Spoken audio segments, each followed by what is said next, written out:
Okay, alright.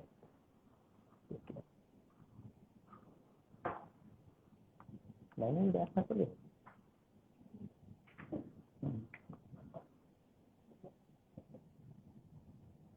Kalau masuk kita nampak.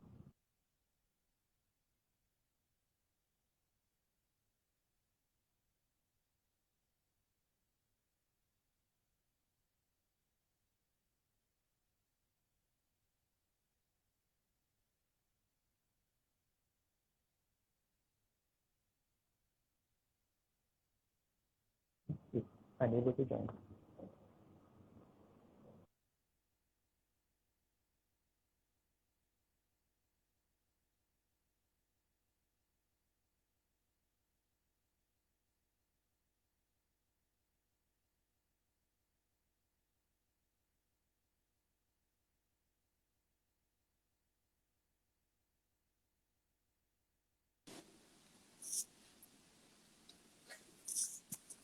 Hai, Assalamualaikum doktor. Alah, kenapa I tak dengar doktor I cannot hear you at all. Unfortunately. Tak dengar. Boleh dengar ke? Can you guys hear me? Hi everybody. Boleh dengar? Who can dengar I tapi who can dengar doktor? Sebab I tak dengar doktor. Okay. Nani boleh dengar ke sekarang? Doktor dengar saya tak? Kalau doktor dengar saya, doktor bagi thumbs up. But I cannot hear you. Oh, Ain, you tak boleh dengar I ke? You tak boleh dengar doktor? I boleh dengar you. You dengar I? I- Okay, I can hear you doktor. Hai doktor, Assalamualaikum. Boleh dengar?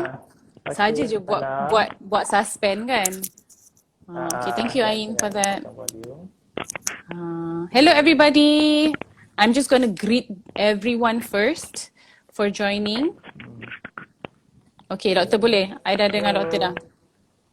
Saya nak buatkan volume. Thank you Ain for telling me that you can hear me and doktor.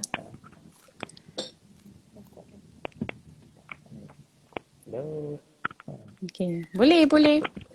Hello everyone. So everyone who have Okay. just joined us, let me just say hi to everyone first. Hello Azriman Rosman. Hi Christina. Hi Azmina. What is everyone doing right now? Apart from listening to our live. I'm sure everyone tengah kerja kan? Doktor, sihat doktor? Sihat, Alhamdulillah. Nani sihat? Alhamdulillah. I baru tahu trick pakai filter kalau nak buat live. Oh. So sebab itu I tune hari ni. Doktor jangan tertipu. Doktor pakai merah. Kita pakai merah. Ini kena World Heart Day hari ni. Yes, World Heart Day. Hi guys. Semua pakai merah juga ke? Okay, doktor. First kita nak greet dulu everyone yang baru je join kita sebab tadi I ada buat live just to introduce the topic today in my personal account. So just a recap to everyone who have just joined us. Assalamualaikum everyone. Hi semua. Thank you for joining. Kita nak tengok sekarang yang join. Hi Azmina.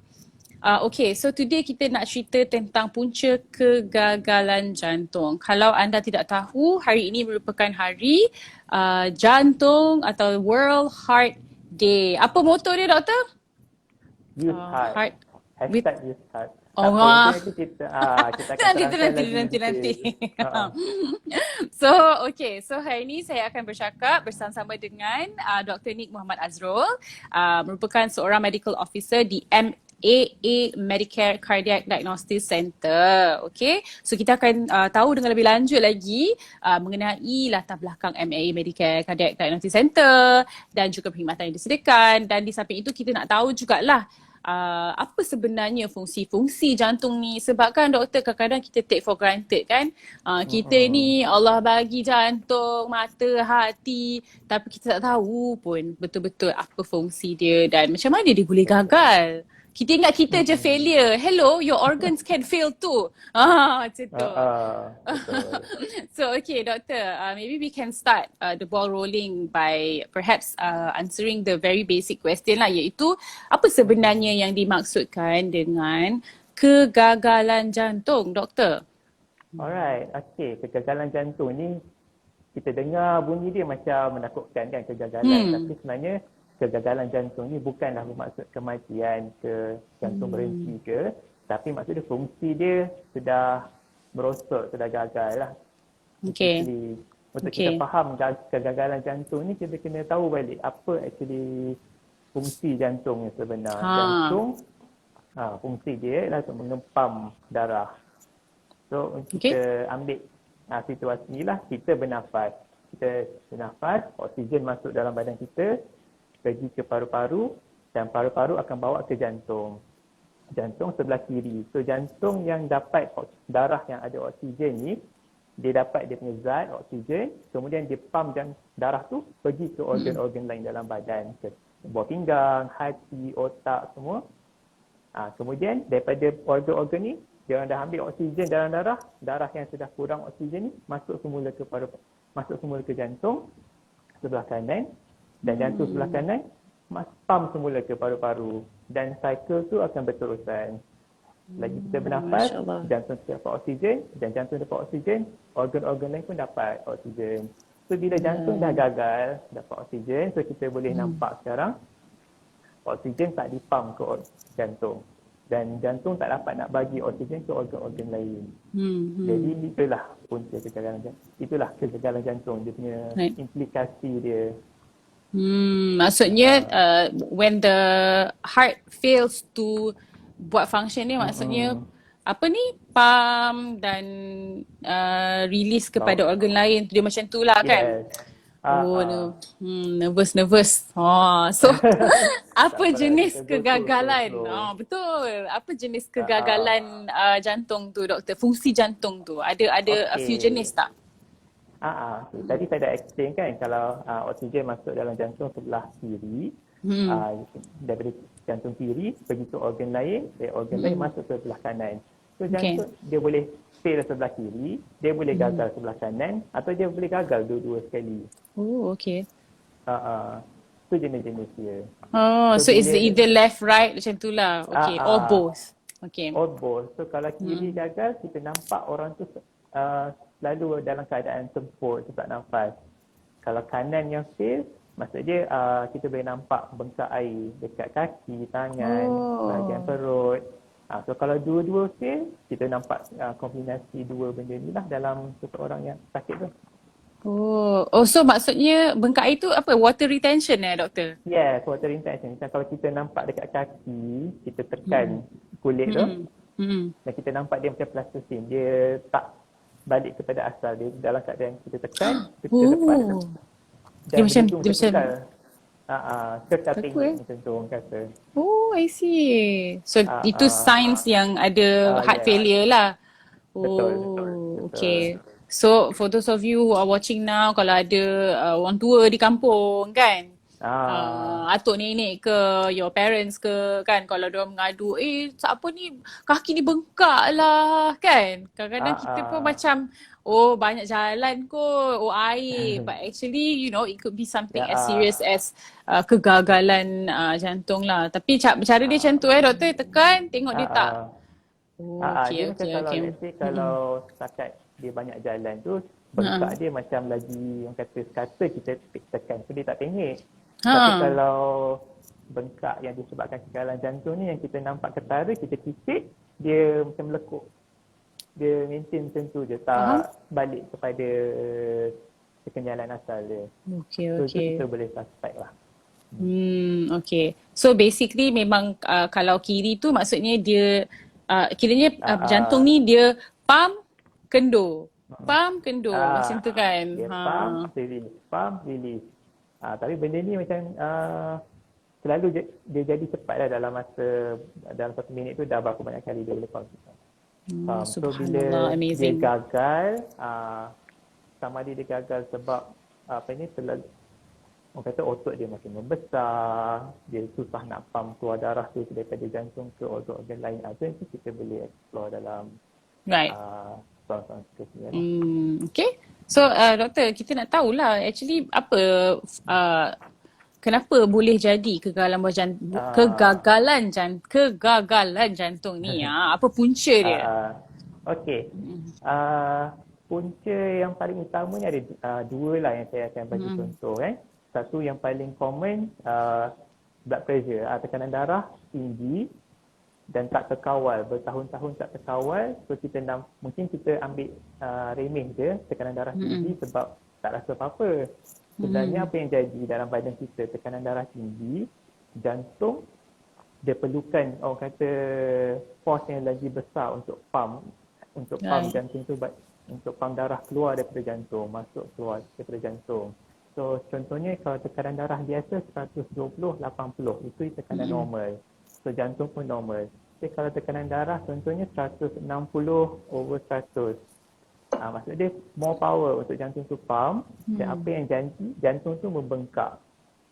Dia slowly membengkak kalau tak kawal. Kita boleh ambil analogi macam orang yang pergi gym, dia angkat besi. Dia guna kuasa yang lagi kuat. So otot dia makin membesar. So dia jadi sador lah. Jantung pun boleh jadi sador, okay? Betul. Which is not good. Okay. Not good. Badan sador tak apa, jangan jantung sador. Jangan jantung sador.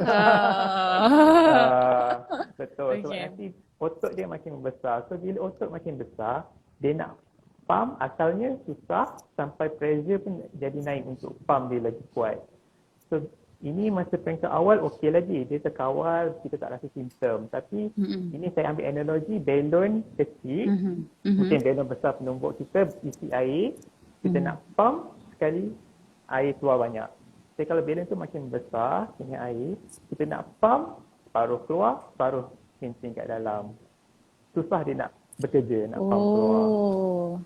Itu yang jadi water retention tu kan, doktor? Ya, betul. So air yang tertinggal ni, sebab jantung dia ada banyak saluran darah, so dia reverse balik ke paru-paru, dia reverse balik ke organ. Jadi itu yang jadi water retention. Itulah bila jantung dah tak boleh nak pump betul-betul, badan kita akan recognize, kenapa jantung ni tak bekerja betul, dia tak pump darah betul-betul, mungkin dia perlukan bantuan. So apa yang badan akan buat, dia kecilkan salur darah. Dia kecil salur darah, darah jadi laju masuk dalam jantung, dan tekanan pun akan naik untuk kuatkan jantung untuk pump. Diorang kata proses ni akan berjadi dalam bertahun-tahun, kita tak perasan. Sampailah dah 10 tahun, tekanan darah tak terkawal, tiba-tiba semput, tiba-tiba bengkak air, tiba-tiba sakit jantung, masuk hospital. Itu baru kita tahu, jantung dah gagal rupanya. Jantung dah besar, bila kita scan, baru kita nampak jantung tu dah besar. Orang kata flow darah dalam scan kita nampak macam tak kena, macam ada pencampuran semua. Biasanya first time kita nampak blood pressure. Yang second biasanya orang tu dah pernah kena heart attack, jantung dah rosak. So bila dah rosak, bila heart attack ni jantung dah, otot dia dah rosak sebab otot tak sampai. Disebabkan salur yang tersumbat. Jadi bila jantung dah, otot dia rosak, nak pump pun dah tak betul. So dia start gagal daripada situ. Ni dua punca utama lah. So punca-punca yang lain-lain tu more to risk factor lah. Dia merokok, gula, kencing manis, mungkin tekanan, stres pun dia juga. Ada banyak faktor-faktor lain lah yang indirectly menyebabkan sakit jantung lah. Jantung. Kegagalan jantung. Itu tapi orang suka panggil sakit jantung. Tapi actually that is what apa yang masyarakat faham lah tentang heart failure ni is actually orang tu dia sakit jantung ataupun dia ada jantung.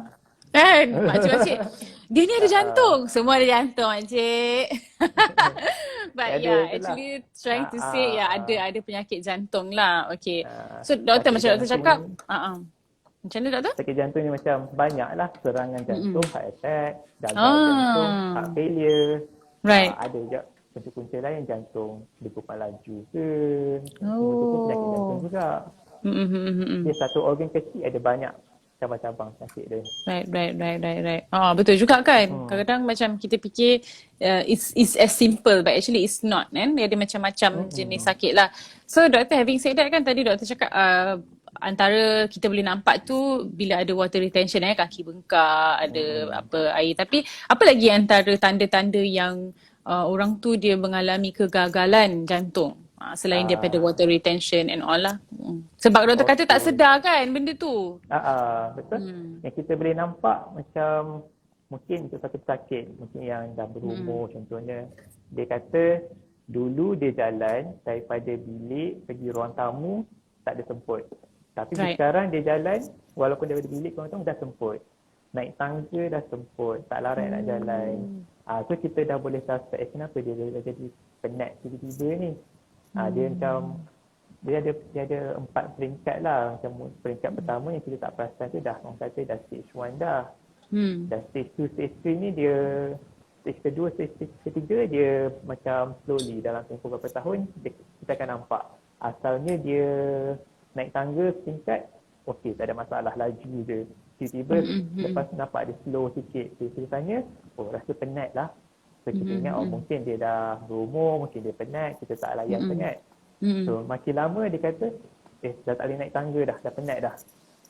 So kita dah suspect something is wrong kat sini. Dan peringkat paling akhir, dia duduk tengok TV pun penat, semput, susah nafas. Itu maksud dia dah fasa yang teruk lah. So itu dah stage keempat. Okay. So actually apa yang kita boleh buat For example kalau kita ada parents ke yang kata yang apa ni lah bagi komplain macam tu lah, apa tindakan yang kita boleh buat doktor? Okay, sebaik-baiknya kita terus bermula bawa jumpa doktor dulu. Mungkin doktor klinik yang terdekat pun boleh. Kita check blood pressure dia, kita minta doktor dengar pakai stetoskop tu bunyi dia okey ke tak. Kita check kaki tangan, mungkin mata kita tak perasan tapi mungkin bila doktornya tengok bengkak ni. So bila kalau ada simptom ni, dia akan buat rujukan, jumpa doktor pakar jantung. So bila dapat rujukan pakar jantung ni, kita akan buat extensive screening lah. Kita buat scan, echo. Kalau dia larat nak lari atas treadmill, kita buat. Tu stress test doktor? Stress test. Stress test tu macam mana sebenarnya? Okay. Sebab ada yang cakap lepas stress test lah yang lagi sakit jantung. Banyak orang cakap macam tu, so they don't want to do it, you know. Okay. So kita imagine di klinik, kita baring, doktor letak ECG kan, itu resting ECG. Stress test ni actually stress ECG lah. Kita letak ECG, kita letak wire-wire sama dekat badan kita dan kita lari atas treadmill. Benda ni sebenarnya untuk stimulate orang yang tengah sakit jantung. Sebab orang yang sakit jantung dalam keadaan stres, badan dalam keadaan stres, jantung dia jadi laju. So bila jantung yang laju, bila dia dah ada sumbat contohnya dalam saluran darah, dia dah tersumbat, kita boleh nampak ada changes kat dia punya ECG pattern yang mungkin kita tak nampak masa dia dalam keadaan rehat. So kiranya stimulasi sakit jantung lah sebenarnya, bukan dia sebab buat stres sakit jantung, tapi kita stimulate sakit jantung. Dan kemudian bila kita nampak ada sign, kita terus dia stop, rehat balik dan jantung balik kepada keadaan asal. So kita boleh suspect ada changes, maksudnya ada block. So bila ada block, kita dah tahu ni kena buat angiogram, ni kena buat CT scan, angiogram, tak tengok lagi detail. Itulah sebenarnya stress, bukan sebab kita buat tu dia jadi sakit jantung. Ada yang kata, takutlah nak ambil, nanti kan macam ada certain cases kan, kata masa buat stress test tu boleh collapse. But yeah, that's the thing lah kan. Itu yang menunjukkan memang dia dah ada heart failure lah kan. So doktor macam mana kalau orang yang dah macam mana doktor? Stress test kita akan buat saringan awal. Kita tengok dia fit ke tak untuk buat stress test. Kalau kita rasa tak fit, kita tak suruh dia buat. Kita suruh buat echo sajalah, scan jantung. Dan next mungkin CT scan atau terus buat angiogram lah. Bergantung pada findings dekat echo tu. Okay, so kalau macam orang kata kegagalan jantung ni, benda ni boleh fix tak? Boleh, is it reversible? Is it apa orang kata, bolehkah ianya diubati ke? Macam mana doktor? Okay, unfortunately kalau dah ada kegagalan jantung, kita tak boleh reverse balik kepada keadaan asal yang tak ada kegagalan. Tapi kita boleh prevent, kita bagi macam intervention lah, kita bagi ubat, kita buat prosedur untuk make sure dia tak progress ke fasa yang seterusnya. Kan tadi saya cerita ada stage 1, stage 2, stage 3, stage 4 kan. Paling stage 4 tu memang dah teruk lah. So apa yang jadi kalau dah sampai fasa tu, kita akan, selalunya doktor-doktor akan bagi ubat yang boleh orang kata tolong singkirkan air daripada dalam badan, ubat untuk kawal pressure, untuk protect jantung, itu ubat-ubatan lah. Dan mungkin doktor akan suggest kita kena buat angiogram, nak tengok salur darah tu tersumbat ke tak.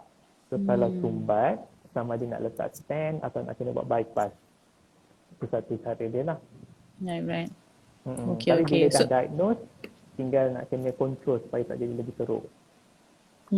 So dah teruk tu maksudnya mungkin dia punya saluran-saluran tu tak semakin block, tak semakin teruk. Macam itulah maksudnya. Untuk mengelakkan mendapat serangan jantung. Macam tu ke doktor? Actually semua pun betul. Kita akan buat screening dan kita tengok dia dekat orang kata dekat level mana dia punya kegagalan jantung. Dan kita akan check organ-organ lain juga daripada dengan ujian darah. Buah pinggang okey ke tak, hati okey ke tak. So kita boleh assess dia secara keseluruhan, bukan jantung saja tapi semua organ. Sebab kadang-kadang bila jantung dah gagal, buah pinggang akan gagal juga. Dan benda tu boleh terbalik. Buah pinggang gagal, jantung pun gagal. Itulah orang kata penyakit 3 serangkai 3 serangkai, kencing manis, darah tinggi, kolesterol, sakit jantung. Itulah dia kan. Itulah kan yang ada, I ingat ada satu joke. Cerita apa tah? Dia kata saya ni macam dah 7E dah badan. Semua ada. Gula tinggi. Ada cerita apa tak? Kolesterol, minyak tinggi, kolesterol tinggi. Dah macam 7E dah badan saya ni. Aduh. Scary. Okay, so rawatan tu memang in terms of rawatan memang kita tahulah ubat and what not semua kan. So apa actually kita boleh buat untuk prevent kegagalan jantung ni doktor? Okay, untuk prevent samalah kita kena mencegah mencegah penyakit jantung yang lain tu. Berhenti merokok, bersenam, dapatkan berat badan ideal. Make sure gula dengan blood pressure normal, level dia normal. Itu antara cara-cara pencegahan lah. Untuk make sure kita tak pergi ke arah kegagalan jantung. So early detection is early detection lah basically, dan early prevention. Right. Kalau dah ada nampak yang tak kena, terus kita, kalau ada kolesterol tinggi, terus kita kawal kolesterol dengan diet, exercise. Kalau perlu ubat, makan je ubat dulu dan kita pantau. Okay. So, thank you doktor for that. Kita nak tanyalah kalau siapa yang tengah tengok sekarang ni, maybe you have questions to ask doktor, please do so sebab yelah doktor ada kat sini. So, kita tanyalah soalan. Tapi I memang ada dapat soalan pun, ada orang DM pun. Ada yang tanya, adakah this is very ni lah sebab ada ramai sebenarnya kawan-kawan I yang sebab kan pandemik ni, sebab stres ni banyak develop penyakit macam GERD and gastric. Maybe sebab stres kan. So adakah sama tak? Sebab gastric ni memang sakit. So I pernah kena gastric. Is it the same macam kena serangan jantung? Because kita akan jadi anxious kan. So kita jadi macam confused tau. I have many of my friends, in fact my sister pun baru je dia pergi emergency sebab dia rasa macam dia tak boleh breathe and then doktor cakap it's gastric. So macam mana tu doktor? Betul ke benda tu boleh buat you punya jantung laju? Okay, kalau gastric kan dia, orang kata gastric ni macam dia sakit dekat tengah-tengah kat ulu hati. Ulu hati. Jantung pun dekat lebih kurang tengah-tengah dada kita. So kalau sakit tu dia sort of unique each other lah. Kita tak tahu tengah-tengah jantung, orang kata tengah-tengah dada sakit, gastric ke sakit jantung. So first step, kalau nak tahu gastric ke jantung, of course kalau boleh jumpa doktor dekat yang terdekat tu, terus pergi jumpa. So dia akan ECG lah, dia akan buat ECG, tengok kalau ECG sakit jantung, ECG akan nampak dah ada pattern yang tak kena. Jadi kalau ECG normal tapi sakit tu macam doktor check, ini orang kata tak macam sakit jantung ni sebab tangan mungkin tak kebas, mungkin simptom lain, mungkin yang debar-debar tu lebih daripada anxiety yang muncul sebab gastrik. So doktor mungkin akan try bagi ubat gastrik. So dia tengok okey, so dia akan buat deduction. Gastrik lah, most likely gastrik sebab ECG normal. Tapi kalau ECG tak betul, ECG macam ada something dah, dia akan refer teruslah ke hospital untuk dapatkan intervention selanjutnya.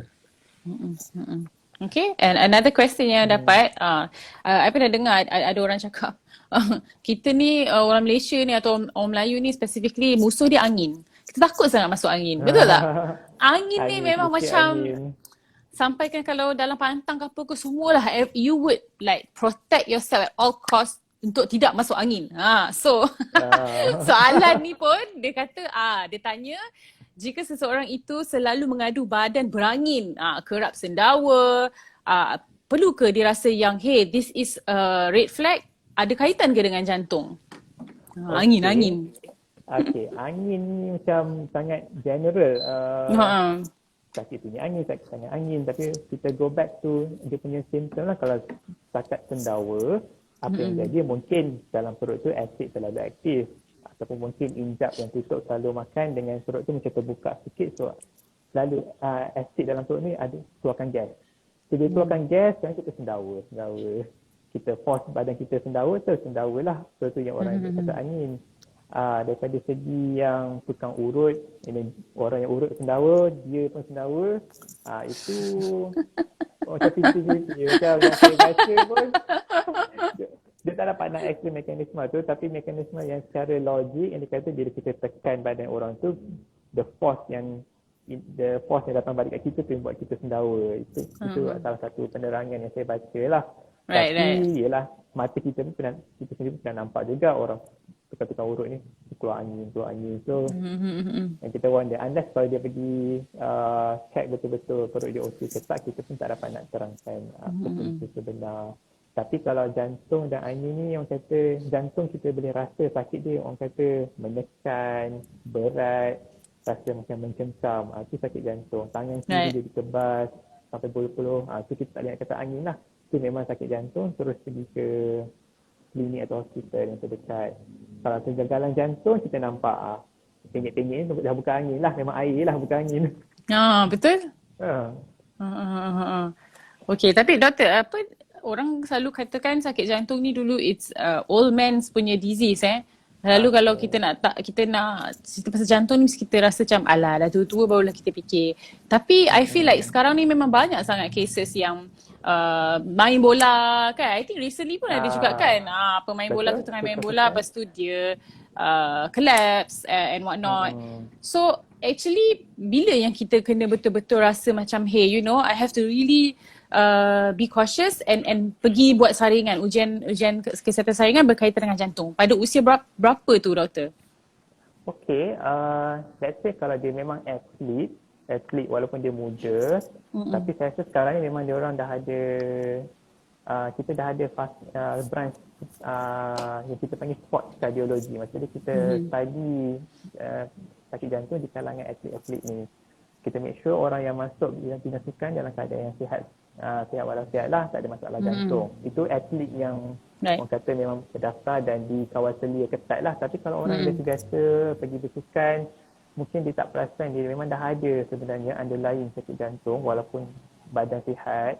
Mungkin dia bila dia bersukan, jantung dia pump yang terlalu kuat, dia punya degupan terlalu laju sampai satu fasa jantung tak boleh nak kawal dia punya degupan jantung, dan jantung tu kekal laju dan lama-lama boleh collapse kalau laju tu kawal. Macam kita punya heart rate biasanya dalam 70, 80 beats per minute. So kita boleh go up to 120 tanpa orang kata tanpa rasa apa-apa side-effect yang mudarat. Tapi kalau kita go beyond that macam 160, 180 dan kadang-kadang terlajak sampai 200, itu kita kalau tak terkawal betul-betul boleh collapse. Oh, scary. Itu yang mungkin orang tak perasan sebab ialah muda, sihat. Sihat. So doktor, lagi satu, kalau macam contohnya saya ni memang ada problem dengan palpitation, especially if I take caffeine. Memang tak boleh. Kalau saya minum kafe memang jadi macam rasa macam jantung ni nak terkeluar dah. And I pernah juga kena macam panic attack earlier on pasal all this pandemic and whatnot. So kalau kita memang tak treat palpitation or anxiety, panic, stress semua ni, boleh ke benda-benda ni, palpitation ni semua lead to kerosakan jantung? Okay, palpitation ni dia ada dua punca juga. Sama ada physiological, badan kita, jantung tu memang, dia kata jantung ni organ yang degupan tu datang daripada electrical activity dalam jantung tu. So memang ada satu chamber dekat jantung yang akan pancarkan elektrik untuk jantung tu berdegup. So kadang-kadang benda tu pancar sekata, terjadi lagi laju, lagi sekata. So this can create palpitation yang orang kata punca daripada jantung. Tapi kadang-kadang ada pula psychological. Kita punya mental stress, jantung kita disebabkan orang kata stress ni dia jadi debar-debar. Tapi kita dah tak stress, dia okey balik. So sometimes there's a fine line. Kita tak tahu fisiologi ke psikologi yang menyebabkan jantung palpitation. So the best way bagi saya, let's say kalau kita boleh linkkan rasa stress dan palpitation tu most likely psychological. Tapi kalau kita duduk elok tengok TV, tiba-tiba palpitation, itu tak kena lah. So kalau jadi macam tu, kita ada satu testing yang kita panggil Holter test. Kita letak device kat badan. Kita bagi orang tu balik sama ada 24 jam, 48 jam atau 3 hari. Dan dia ada rekod aktiviti kita kat rumah. So lepas tu doktor akan tengok, ini pukul ni sekian-sekian ada jantung laju. Ni tengah tidur pun jantung laju, tapi kita tak perasan. So daripada pattern tu kita boleh buat deduction lah. Sama ada jantung punya punca ke ataupun purely psychological punya feature. Tapi of course psychologically pun diorang kata ada juga broken heart syndrome. Terlalu patah hati sampai jantung pun affected juga. Itu memang ada. Still orang kata tengah study juga. I just dengar this broken heart syndrome because my friend dia punya late grandmother memang selalu bersedia. Dia dah octogenarian lah, dah very ni lah, dah I think 80s macam tu. So dia develop heart condition sebab this broken heart, sebab dia selalu bersedih sebab bila pandemik ni duduk rumah je kan. So I mean itu pun memang pun boleh doktor. I mean if kita sedih sangat pun jagalah hati. Biasanya ada, kalau dia dah macam kata dah memang orang kata berumur tu, mungkin ada underlying factor yang kita tak investigate. Tapi kadang-kadang semua tu clear, tapi tiba-tiba dia develop heart condition, especially after satu keadaan yang paling orang kata stressful, kematian, relationship breakdown ataupun stress yang melampau disebabkan psychological issues kan. Pun memang ada dan it's recognized, semua still under study jugalah nak tahu kenapa sebenarnya. Okay. Tapi itulah kan, sebenarnya I think the most important thing right now is really to take care. I mean mental health plays a huge role juga kan. Betul. I think sekarang ni memang because I think I banyak jumpa my friends yang my age, I mean 30s, perempuan tapi dah pergi jumpa doktor cardiologist lah apa semua because they fear because of this lah, anxiety apa ni semua ni, rasa macam asyik berdebar je. Am I okay? There's something wrong? And I had a friend yang pergi emergency malam-malam pukul 3 pagi, demanded that doctor, I nak buat ECG. I know there's something wrong with my jantung. And beli oximeter, tapi everything is fine. Cumanya macam tak seting lah. I think it's also pertinent for us to really talk about how palpitation and anxiety ni semua ni memang, you know, like doctor explain tadi lah. So okay, just better tu lah. Check jantung, kalau bukan jantung more to mungkin mental health yang nak kena buat assessment and kena tackle the issue head on kan. So secara menyeluruh lah, bukan kalau rasa something is wrong, check jantung, jantung okey, so okey. Tapi sebenarnya tak ada lagi benda lain yang kena check. So kena continue the check up tu lah. Okay doktor, ada lagi satu soalan. Ada orang tanya, dia kata bila dia tarik nafas, dia rasa sakit di bahagian dada kiri sehingga terasa bahagian bahu dan belikat. Is that only muscle pain atau urat yang tertarik itu, atau itulah tanda-tanda saya sakit jantung. Okey, ini pun memang antara common complaint yang kita dapat jugalah dekat klinik atau dekat hospital. Dia tarik nafas sakit, tapi kalau dia lepas nafas, dia hembus balik nafas, hilang sakit, biasanya otot lah. Tapi of course lagi elok I kalau dia buat see. check up. Lagi Right. elok kalau dia buat check up, buat ECG, tengah sakit tu terus buat ECG. Saya ingat dulu masa saya medical school pun kawan saya ada komplain yang sama. So kita orang panik, sakit jantung ke, masa tu baru student. So bawa jumpa doktor jantung, doktor jantung tengok, buat ECG terus. ECG okey, tapi sakit tu berlarutan, sebulan, 2 bulan. Last kita discover sebab dia ni selalu exercise, selalu push up, selalu buat angkat Oh, barang lenguh. berat. Right. So ada macam cedera sikit dekat dia punya otot dekat tulang rusuk. So dia tarik nafas sakit, dia lepas nafas okey. So itu bukan sakit jantung lah. Tapi of course kena buatlah check up dekat klinik dulu. Kalau kita discover tak ada apa-apa dengan jantung, kita boleh cakap, this is muscle pain, boleh makan painkiller. Tapi kalau sakit jantung tak boleh makan painkiller. Kan? Dia tak jadi apalah Ah, kan? so dia ada risiko bleeding tu semua. Right. Okay. Because of the blood ke, doktor? Kalau painkiller tu, it does something to the blood ke apa? Dia Yang dia macam sebab ada reaction tu lah. Reaction yang buat yang tak sesuai untuk orang yang tengah dalam keadaan sakit jantung. Kalau makan painkiller, setengah-setengah jenis painkiller, dia akan lagi mudarat untuk orang tu. right. Darah dia lebih cair semua. Okay, doktor, maybe boleh share dengan kita semua apa sebenarnya MAA Medicare Cardiac Diagnostic Center ni, since it is a diagnostic center, tempat kita mendiagnose apa sebenarnya. Okey. Medicare Cardiac Diagnostic Center ni ialah pusat jantung, essentially untuk diagnosis. Kita ada servis-servis macam klinik jantung, kita boleh buat ECG, dan kita juga boleh buat testing yang lagi advance macam echocardiogram untuk scan jantung, especially untuk kegagalan jantung, kita guna echocardiogram. Kita ada exercise stress test, kita ada Holter, kita boleh buat X-ray dan CT scan, dan kita ada cath lab untuk buat angiogram. Kalau ni untuk tengok dalam saluran darah dalam jantung ada blok ke tak.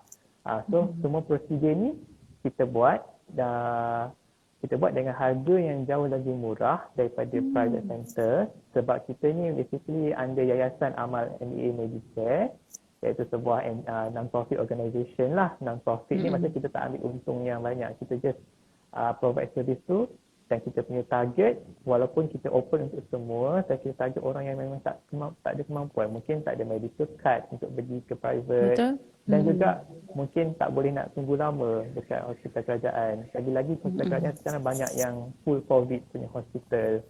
Macam Serdang sekarang pun dah jadi full COVID. So kes-kes yang diagnosis jantung ni banyak tertangguh. So kita boleh jadi satu orang kata alternatif lah untuk orang-orang yang perlukan saringan jantung. Datanglah sini, kita boleh buat semua tu dengan cepat dan harga pun berpatutan, insyaAllah. Okay. So maksudnya kalau memang ada heart patient tu, dia nak sambung follow up apa semua, boleh pergi ke MAA Medicare dekat. Pun boleh. Dekat mana doktor? Jalan Sultan Azlan Shah. Formerly known as Jalan Ipoh. Kalau tahu PWTC kat mana, kita dekat situ. Oh, situ je. Kita opposite bangunan Persim Mawib, dan dan juga ada Bank Rakyat Jalan Ipoh, Hotel Dynasty, kita dekat situ je. Sebelah Jalan Tun Razak yang mengarah ke IJN tu. Oh, okay.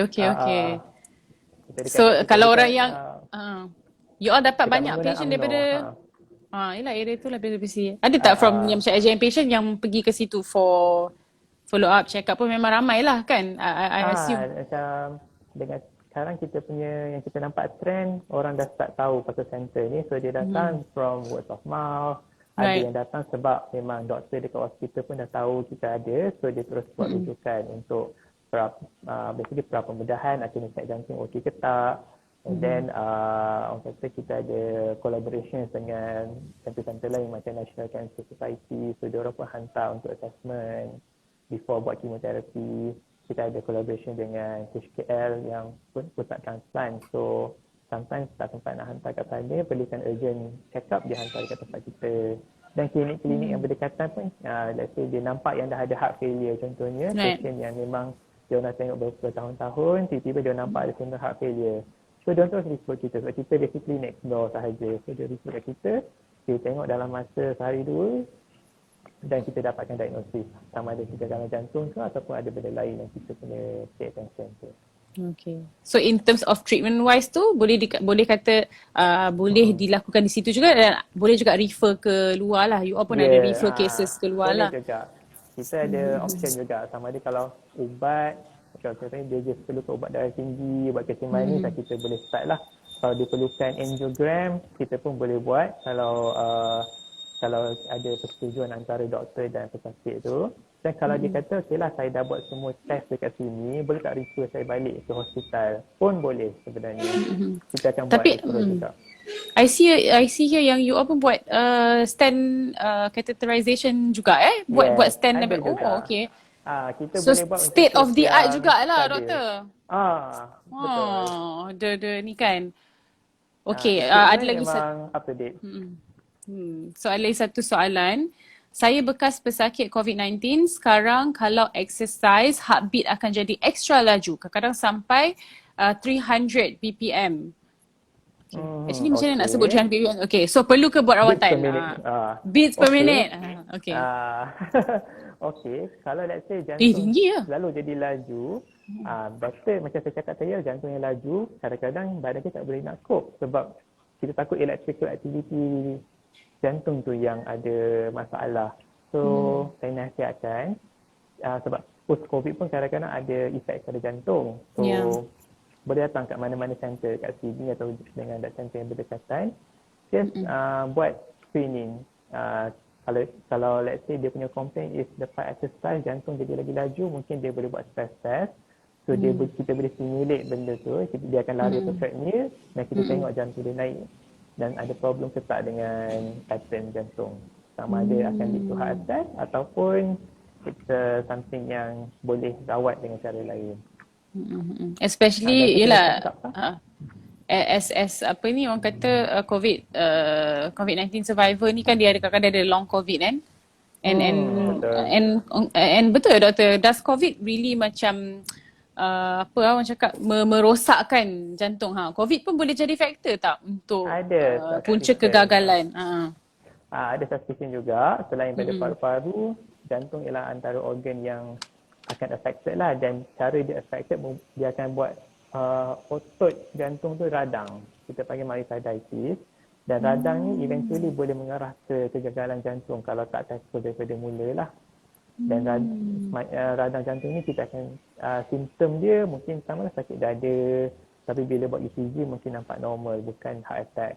Tapi ada punca lain yang kita kena buat testing. Daripada echocardiogram kita boleh nampak kalau jantung dalam keadaan radang dia besar sikit daripada biasa ke, kita boleh detect lah melalui echo. Okay. So ada satu soalan yang sedikit sensational. Orang kata apa ni, sekarang ni kan lepas dah orang cucuk kan, I baru je baca, banyak lah sebenarnya baca macam orang kata, if you take Pfizer, banyak sangat orang kata antara side effect selalu palpitation, selalu mengar.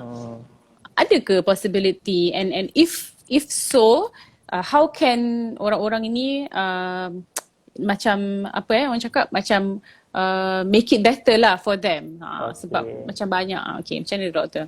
Alright, so the issue is post-vaccination kan. So kita vaccinate untuk protect daripada COVID-19, which is kalau kita kena dan naik ke stage 4, stage 5 sampai masuk ICU tu, it's bad for us lah.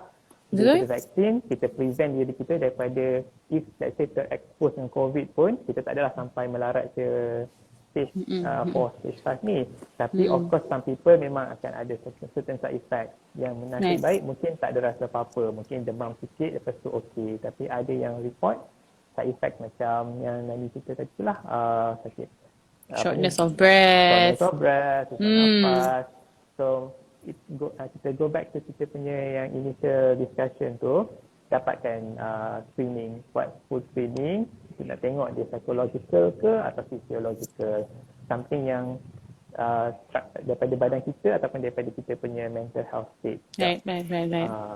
Sebab bila kalau kita nak chop vaksin penyebab sakit jantung, semua orang yang setuk akan kena. Tapi betul. kalau setuk kita kena, kita tak. Jadi kita kena tengok yang komplain kena ni, kita kena investigate betul-betul. Jantung dia okey ke tak, paru-paru dia okey ke tak, dia punya entire well-being tu okey ke tak sebenarnya. Best to just dapatkan rawatan awal instead of macam kita speculate. Assume and speculate. So bila kita assume speculate, kita akan jadi lagi risau. Dan bila kita lagi risau, lagi psychologically affected, dia palpitation. Vicious cycle juga sebenarnya. Aduh. Okay, so doktor, kalau macam kiranya macam kalau contohnya macam I lah. Saya sendiri I nak walk in lah dekat, I nak buat appointment lah dekat MAA, nak pergi check buat health screening. Boleh ke? Boleh and berapa charges dia? Okay, kita ada macam a few packages lah, daripada yang basic investigation mungkin 140 je. Tapi kalau orang kata makin advance yang ada echo, ada stress test, itu 590 kita setkan harga. Which is kalau dekat private mungkin dah sampai 800, 900. Betul. So kita bring down the price supaya it's a bit affordable jugalah untuk mana-mana orang yang nak buat full screening dan dapatkan orang kata peace of mind. Oh, dia dah buat echo, dia buat stress test, buat blood test, jumpa doktor cardiologist, everything is okay. So 590 tu kita punya most orang kata well received punya package lah. Dan orang datang nak buat package 590 sebab dia boleh dapat echo dan stress test sekaligus. Dengan consultation sekali Yes, consultation sekali dengan cardiologist, bukan dengan doktor. Great. Wow. Dah termasuk 590 tu kira all in. That's a really good deal lah, I guess. Bagi kita boleh kalau hadiah apa ni, kan orang katakan nak bagi hadiah kan kat parents, kat diri sendiri. Betul. Cuba hadiahkan package. Which is like it's a really good apa ni, barulah kita tenang kan. Sebab I think I selalu sangat dengar sekarang ni orang tu sakit dada lah. Onilah, I think I have heart. Sebab ada patient kat sini yang dia datang dan dia buat package kita dan dia rasa benda ni macam affordable. So dia bawa staff dia bawa mak dia bawa family dia. Macam kita ada dekat that kind of situation sebab kita memang nak buat dia accessible, harga tu dalam range yang affordable supaya ramai orang boleh datang buat. Ramai orang boleh dapatkan dia punya health status, okey ke tak okey, jantung okey ke tak. So in the end kita akan dapat encourage orang lagi ramai untuk lagi sakna tentang jantung dia lah. Alright. So kalau orang nak tahu more, mana dia orang nak tengok doktor? Ada website ke or apa ke? Okay. Kita ada website www.mamedicarecardiaccenter.org dan kita ada Instagram MA Medicare, Facebook pun ada MA Medicare. Just boleh layar di tiga punya website dan social media untuk dapatkan more info. Dan situ memang ada kita punya contact number, email semua ada. Untuk dapatkan appointment boleh just give us a call. InsyaAllah kita akan setkan dengan keadaan yang segera lah. Okay, alright. So we have a little more time left. Okay, so for all of you yang tengah tengok sekarang, anything, if you want to know anything more about MA Medicare, you boleh tengok link dekat bio. You can click MA Medicare, you can follow Instagram and you can click dekat link dekat bio to get linked up to the to the website, so official website. Okay, ada orang tanya I ni, doktor, dia kata boleh ke ada, biasalah kan, kita kan rakyat Malaysia ni dia suka tanya suplemen. Benarkah suplemen vitamin K, vitamin K, ada vitamin K yang katanya boleh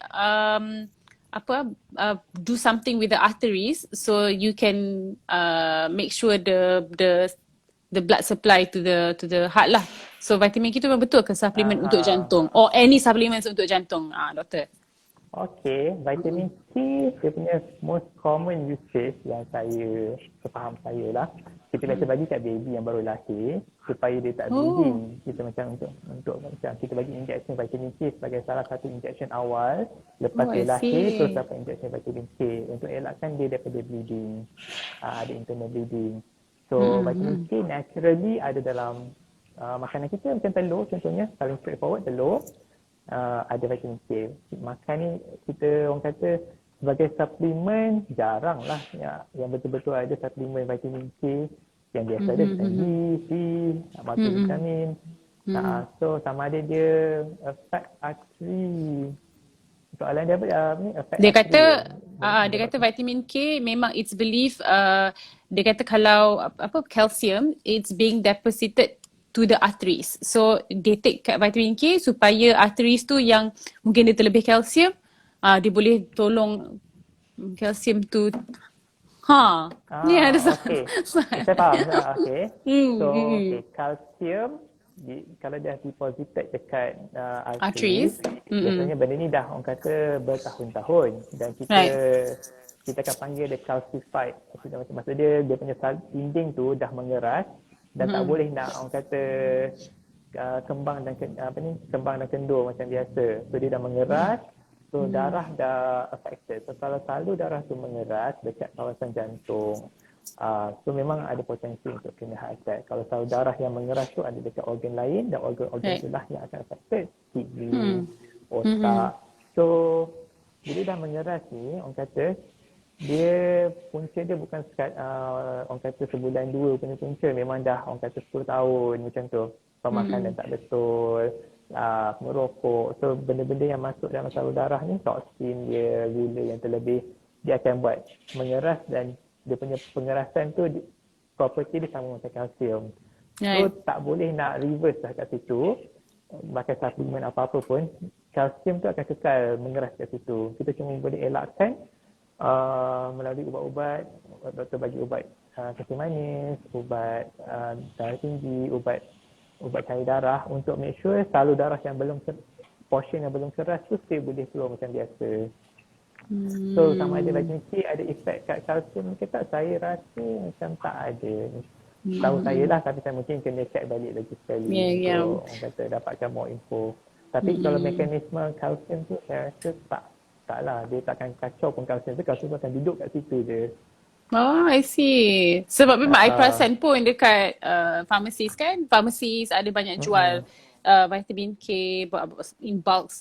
I ingat dia colour merah and memang dia tulis kat situ prevents calcium apa benda ni. So I cakap wow. But then again I think it's always safe to tanya doktor lah kan. Of course kalau kita cakap pasal supplement ni, it's more on macam kalau prevention, kalau macam nak dapatkan top up yang kita tak dapat daripada kita punya day-to-day punya pemakanan, it's fine, kita boleh makan supplement apa-apa, supplement kalsium, vitamin semua. Tapi of course in moderation, jangan berlebihan, dan biasanya pendapat daripada doktor-doktor pakar, tak ada keperluan yang orang kata mustahak, yang orang kata urgent sangat lah untuk gunakan suplemen ni tiap-tiap hari. Macam tak adalah mesti pakai apa, unless kalau doktor sendiri kata you kurang darah, kena makan suplemen tambah darah. Itu salah satu cara kita guna suplemen lah. Right, okay. So doktor, last mungkin doktor boleh bagi nasihat since kita ni memanglah kan orang rakyat Malaysia ni, kita memang nak shortcut atau nak macam you know, like I want an easy way, I want to be healthy, I want to be fit, but I don't want to you know, do all this benda-benda susah. So I nak makan suplemen, tapi tak okey lah, tak boleh suplemen. So macam mana doktor? Apakah satu nasihat yang doktor boleh bagi untuk jaga jantung ni? Okay, jaga jantung, of course prevention awal. Yang paling penting prevention awal, dapatkan early screening dan amalkan healthy lifestyle. Macam jangan, kalau merokok, berhenti merokok. Even kalau yang tak merokok tapi expose pada orang yang merokok ni, kalau boleh nasihatkanlah orang tu berhenti merokok. Kalau tak dapat juga, kita pun sebagai yang tak merokok, kurangkan kontak. Second degree smoker and third degree smoker pun memang ada. Dan kita yang tak merokok ni pun akan mudarat juga. Dan kalau buat check up, kolesterol, gula tinggi, bila doktor kata makanlah ubat, janganlah kata tak nak pergi cari suplemen pula. Sebab yang kita nampak biasanya jadi lagi merosot sebab kita tak tahu apa yang dalam suplemen compare dalam ubat. Kalau kita rasa dah sampai masa nak kena makan ubat, InsyaAllah bila makan tu dan kawal pemakanan, kawal asal dah jadi okey. Dan untuk jaga jantung ni, kalau ikut motor Hari Jantung Sedunia tahun ni 2021, kita ada hashtag Use Heart. Basically orang kata use heart to connect. Dalam bahasa kita ni orang kata dari hati ke hati lah. Kita yang ada info pasal jantung, kita yang tahu pasal jantung, kita sebarkanlah kepada orang yang tak tahu. Kita dia promote konsep digital health. Sebab COVID kan kita terpisah pada orang yang kita sayang. So, contohnya mak ayah, datuk nenek kat kampung yang mungkin terputus hubungan dengan klinik-klinik, hospital. Kita call lah, dah makan ubat ke belum, ubat stok ada lagi ke tak, ada sakit apa-apa ke, mungkin kita yang tahu ni, sakit perut ke, kalau macam gastrik, doktor kata makan ubat gastrik. Tapi kalau dah ada sakit-sakit, kena jumpa doktor, check ECG. So, datuk kita kat kampung ni, dia anak aku cakap kena makan ni, kena jumpa doktor. So dia pun pergilah jumpa, lembut sikit hati dia nak jumpa doktor. Macam saya buat juga lah, saya tak jumpa tok nenek dah 2 tahun sebab COVID. Ya betul. So nenek dia ni lah sakit belakang, saya kata kena buat x-ray. So dia pergilah buat x-ray, jiran nenek ambil gambar x-ray, snap kat WhatsApp kat saya. Saya kata x-ray macam mana ni, saya pun x-ray tu saya hantar dekat kawan saya yang pakar tulang. Dia check, tak ada apa-apa ni, sakit tua. Saya pas balik kat dia. Okay. Untung datuk nenek dia. Dapat cucu doktor. Tapi orang biasa pun boleh sebenarnya. Betul, kita boleh, kita access pada website. Kita boleh, kita ada kawan-kawan yang lagi tahu. So, more to guna teknologi untuk tolong orang sekitar kita. Amazing. Itulah dia punya, orang kata, cara nak jaga jantung di zaman moden ni, digital. Banyak benda yang, banyak info yang sahih tu kita ambil. Dan kalau kita tak sure, of course kita boleh bawa info-info tu, kita boleh bawa suplemen kita tak sure tu, jumpa je doktor, kita screen satu-satu, okey ke tak okey sebenarnya. Kita tak adalah kata no suplemen, kita just kata make sure you tahu apa yang you makan. Okay. I think that's really wonderful punya tema untuk tahun ni. Sebab yes, that's true, that's right. Kita still tak boleh lagi nak pergi jumpa mak ayah kita di kampung atau nenek kita. So I think it's best untuk kita get ourselves to be knowledgeable, dan kita selalu orang kata keep tabs lah, kita connect dengan family, friends. Sebab kegagalan jantung ni pun kadang-kadang kan besar dia punya sebab pun sebab stres. Kita tak tahu kan, maybe people are still affected dengan pandemik. So it's always nice to just macam once in a while kita tanyalah kawan-kawan kita ke apa ke, okey ke, sihat tu macam mana, kan. Because betul, that's why I know. That's why I know macam a lot of my friends yang kena anxiety lah, palpitation lah, because we keep tabs kan, ada WhatsApp group semua, we really ask like, how you guys, macam mana, macam memang in terms of health, semua okay tak? So that's why we find out macam, ramai sebenarnya, moms especially yang macam, I kena something lah, macam tak boleh breathe, peluh. That sounds like a panic attack. So memang pergi klinik apa semua, betul. Macam it's actually panic attack, anxiety attack.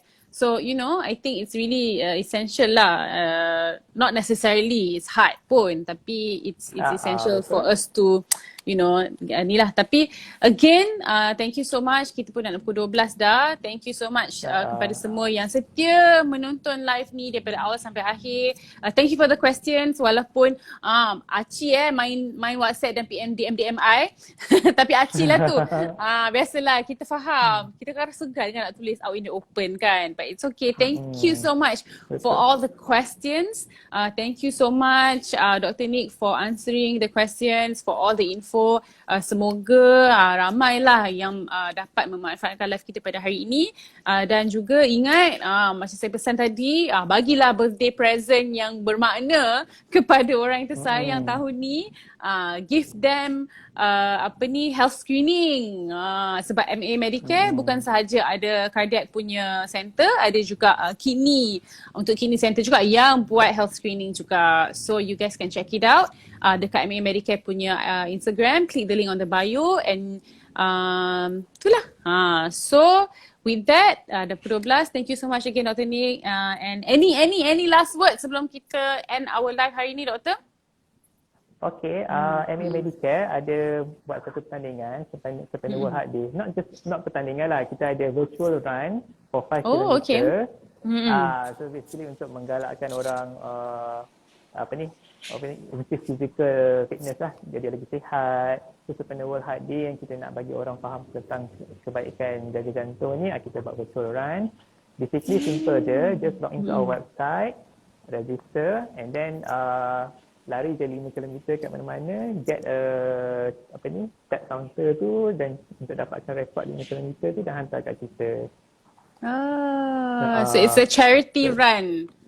It's a charity run sampai daripada September sampailah 15 Oktober. Oh, bestnya.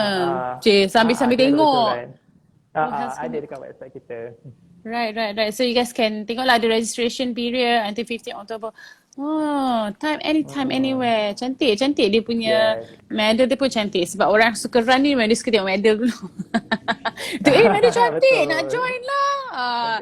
So, siapa yang nak join? Baju okay, kita join. But whatever it is, it's for a good cause. Because MAA is a charitable foundation. So, you guys can help out and do good. Sambil tu kita pun jaga jantung kita. So, again, thank you so much. Dr. Nick Muhammad Azrul from MAA Medicare Cardiac Diagnostic Center. So my name is Nani Roslan, and we hope to see everyone soon for more live IG live. This is our second IG live with MAA Medicare. So I enjoy my time today. Thank you again, Doctor. So take care, Doctor. Okay. Alright. Take care semua. Bye. Bye.